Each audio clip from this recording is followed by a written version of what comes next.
Hai guys, ketemu lagi sama gue Yoka di Cerita Programmer episode 17, ngomongin tentang layoff atau PHK massal. Jadi kita mau ngomongin apa? Kali ini gue mau ngomongin tentang salah satu hal yang lagi hot di akhir tahun 2022 ya, yaitu PHK massal di industri IT terutama ya. Jadi di akhir tahun 2022 ini banyak banget perusahaan atau startup IT yang nge-layoff karyawannya. Dan ini di Indo dan di luar negeri ya. Jadi di dua tempat ini.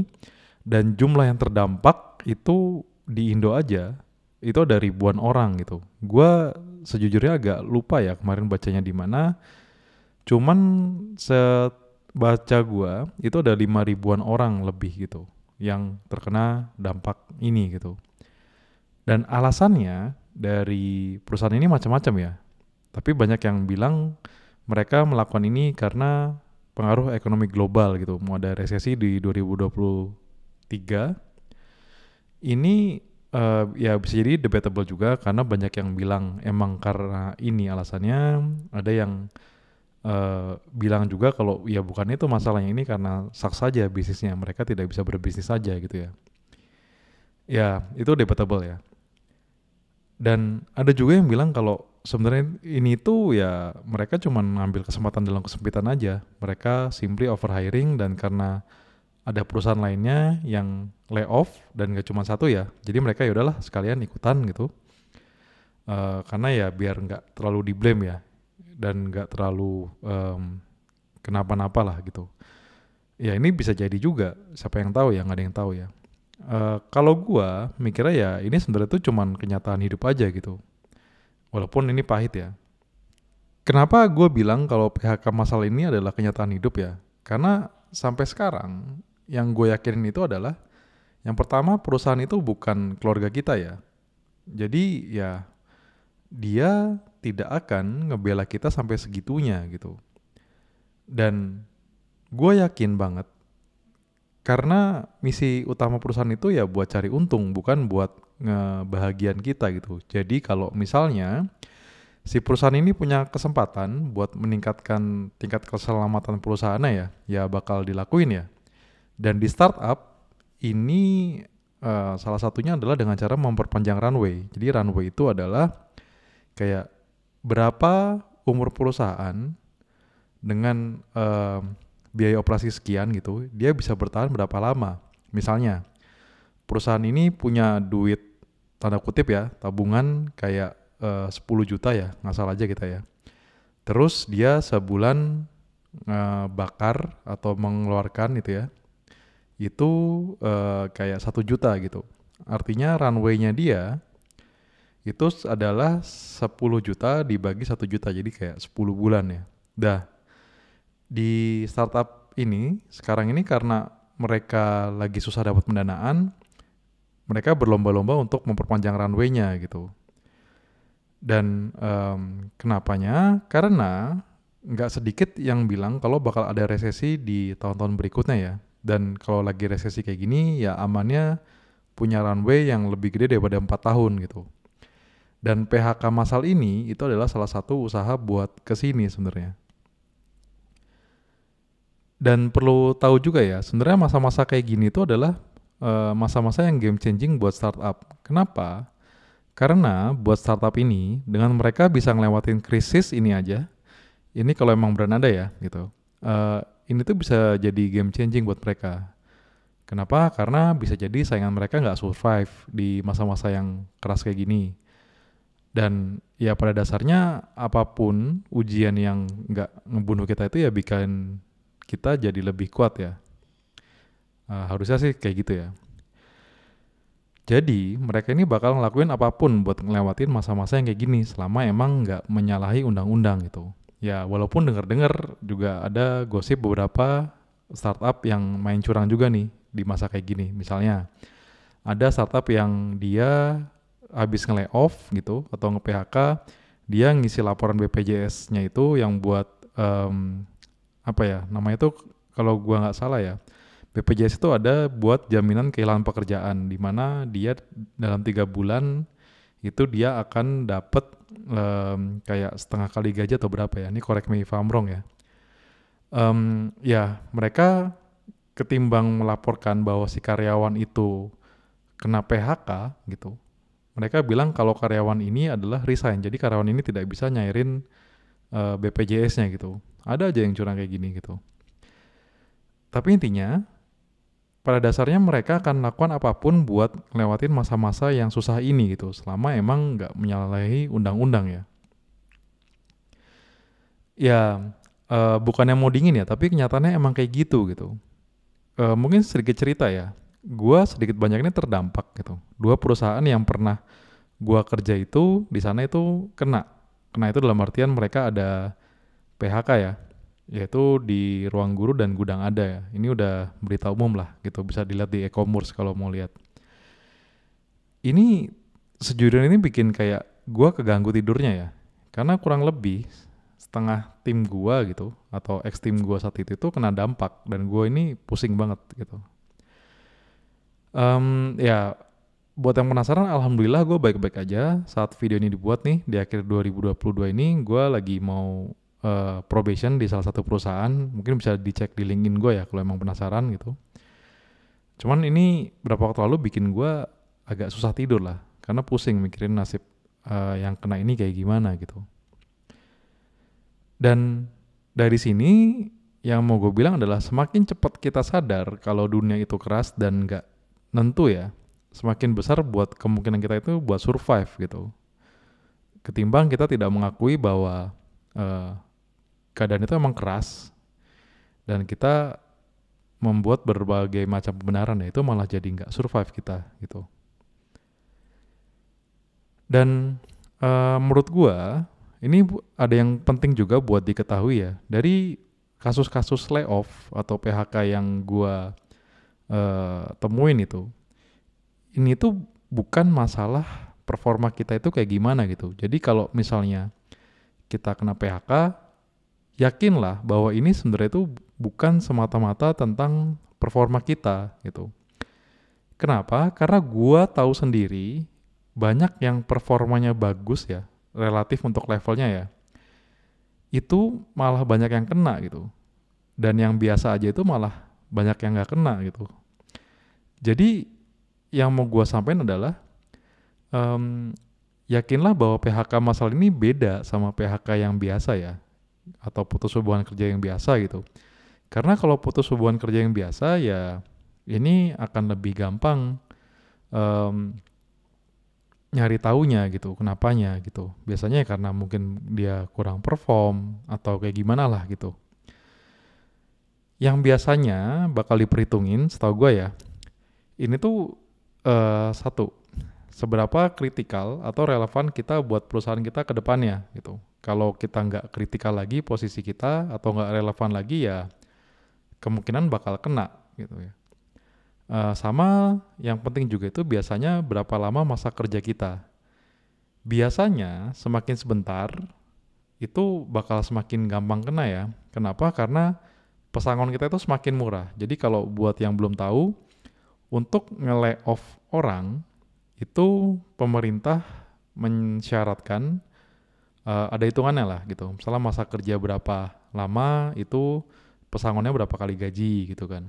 Jadi ya semakin sebentar kita di perusahaan itu akan semakin gampang kenanya. Kenapa? Karena biaya PHK-nya ini lebih murah dan ketika perusahaan itu memutuskan ya buat ada mass layoff, mereka itu pada dasarnya ya punya budget juga karena mereka harus memenuhi aturan pemerintah kan gitu.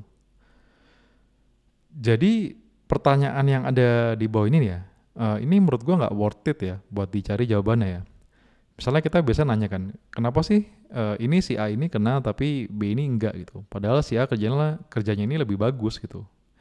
Ini menurut gua peduli amat sih, karena sebenarnya selama perusahaan memenuhi hak dari karyawannya yang di layoff ya, perusahaan ini sudah melakukan hal yang benar sebenarnya gitu. Jadi kalau pertanyaan kayak gini, ya ini bakal jadi teori konspirasi aja jadinya. Kayak, oh si si B ini emang disenengin sama perusahaannya dan lain-lain. Padahal sebenarnya kenyataannya ya belum tentu juga gitu. Jadi ya buat apa diurusin ya. Menurut gua yang perlu dikawal itu bukan kenapa seseorang kena ya, karena itu hak perusahaan gitu. Itu kalau kalian pernah baca ininya ya, eh, aturan perusahaan atau yang kontak perusahaan itu, biasanya kalau yang tetap itu ada namanya itu PKWTT ya. Itu ada tulisannya sebenarnya.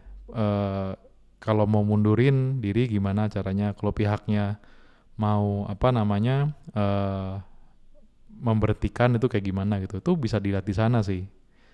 Jadi yang perlu kita pastiin kalau emang mau dicek ya, itu adalah apakah yang kena ini udah dapat haknya sesuai undang-undang atau belum nih. Kayak pesangonnya gimana, uang pisahnya kayak gimana, laporan ke BPJS itu kayak gimana dan lain-lainnya ya. Bukan kenapa si A kena tapi si B enggak gitu. Nah, jadi apa sih yang bisa kita lakuin? Menurut gua ada berapa ya? Yang pertama itu buat yang dapat surat cinta gitu. Ini menurut gua ya, gua tahu ini masa yang sulit banget gitu. Em, ini nggak gampang. Tidak semua orang bisa tahan di posisi kalian gitu ya. Tapi yakinlah kalau ini tuh kemungkinan besar itu bukan salah kalian. Jadi jangan terlalu keras ke diri sendiri ya. Dan yes, ini akan lebih gampang diomongin dibandingin dijalanin, tapi yakinlah rezeki itu nggak akan pernah ketuker ya. Dan mungkin kalau emang lagi masanya padat banget kayak gini, kenapa gue bilang masanya padat ya? Karena saat ini tuh ada ribuan orang yang di PHK hampir di masa yang sama gitu ya. Tapi lowongannya itu malah berkurang gitu. Ya akhirnya persaingan ini ya bakal agak brutal dan tanda kutip ya nggak fair ya. Karena eh, apa ya, orang-orang ini banyak yang dia butuh makan dan mereka rela nurunin gajinya gitu. Jadi ya hukum pasar ya. Dan perusahaan gua rasa tidak akan menyanyiakan kesempatan ini buat dapat yang lebih murah ya. Dan kabar burungnya buat ngedukung yang tadi ya, ini gua denger beberapa perusahaan itu udah nurunin standar gaji mereka ya. Nggak cuma satu ya. Contohnya itu ada senior programmer di perusahaan yang lumayan gede itu ya. Tadi itu gajinya itu biasanya itu sekitar 20 jutaan lah per bulan atau lebih ya malah ya. Sekarang itu jadi di bawah itu gitu. Jadi keadaannya sudah stressful itu sebenarnya. Habis itu ya to be honest, buat yang dapat surat cinta ya, ini tuh jadi agak susah sebenarnya buat tawar-tawaran sama HR atau recruiter di calon perusahaan baru gitu tentang gaji kita kalau emang kita kena PHK ya.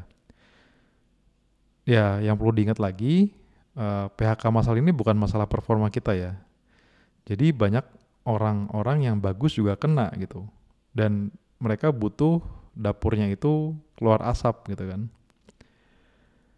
Jadi persaingan tuh bakal padat banget. Kecuali kita bisa tawar-tawaran itu kalau emang kita tadinya itu di bawah rata-rata banget gitu. Misalnya standar untuk senior sekarang ada di 18-an gitu. Atau misalnya di 16 yang asal aja ya gitu ya. Terus gaji kita itu ada di mungkin di 13 atau 11 ya, kita bisa tawar-tawaran sebenarnya. Karena kan pada dasarnya gaji kita di bawah ya. Atau kalau emang kita lagi dapet tawaran yang barengan nih, misalnya kita kena PHK terus kita daftar di banyak perusahaan, terus tahu-tahu offernya itu tawaran kerja itu datang berbarengan nih perusahaan A, B, C gitu. Itu baru kita bisa tawar-tawaran lah sama mereka gitu. Dan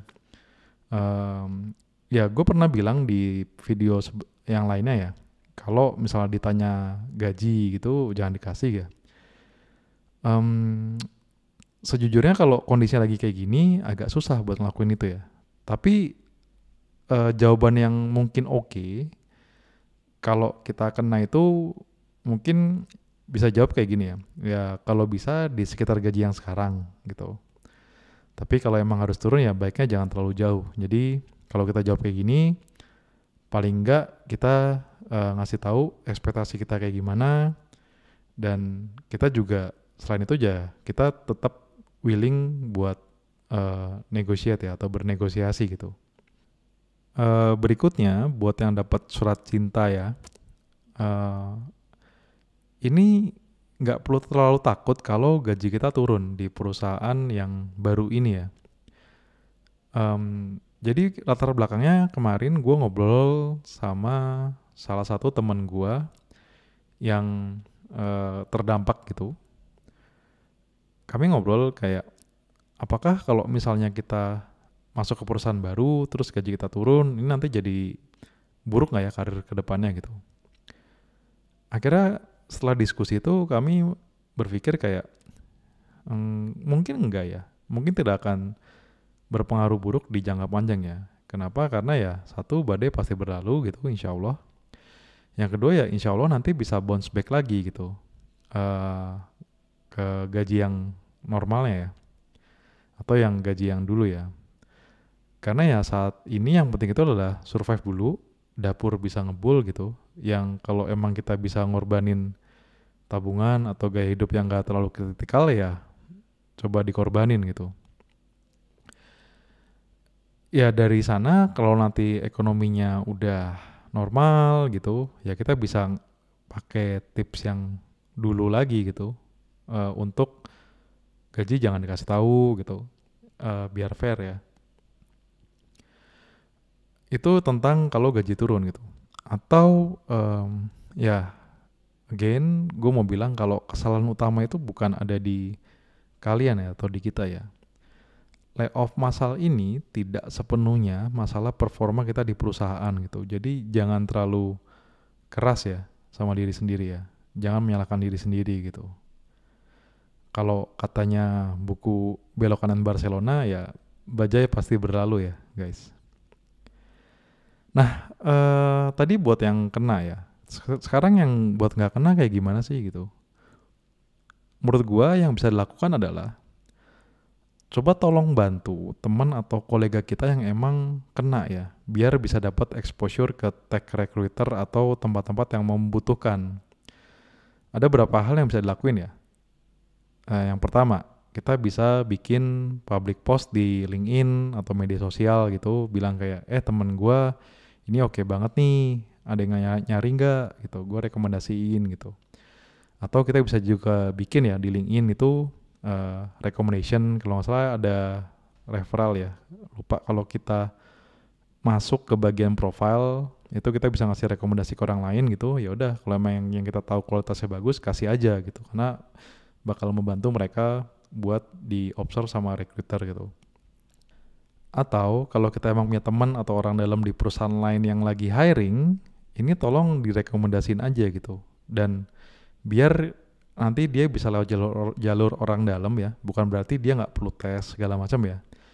Tapi paling nggak kita bisa bantu biar dia bisa masuk ke pipeline-nya gitu, dites apakah oke apa enggak. Atau selain itu ya, kita juga bisa ngebantu teman atau kolega kita secara personal nih. Contohnya dengan ya nyemangatin, ngobrol gitu kan. Atau kita bantuin buat mock interview. Misalnya dia lagi butuh interview buat front end atau buat sistem desain atau buat apapun lah gitu. Atau kalau kita punya kemampuan buat review CV atau resume ya bisa kita bantuin gitu. Ini akan sangat ngebantu banget sih. Yakin lah gitu. Kenapa gue bisa bilang gini? Karena ya gue punya data point beberapa orang yang gue tahu kena layoff. Alhamdulillah itu mereka kebantu buat dapat kerjaan baru karena teman-temannya ini ngelakuin hal ini gitu. Jadi teman-temannya yang nggak kena itu saling endorse sama lain gitu.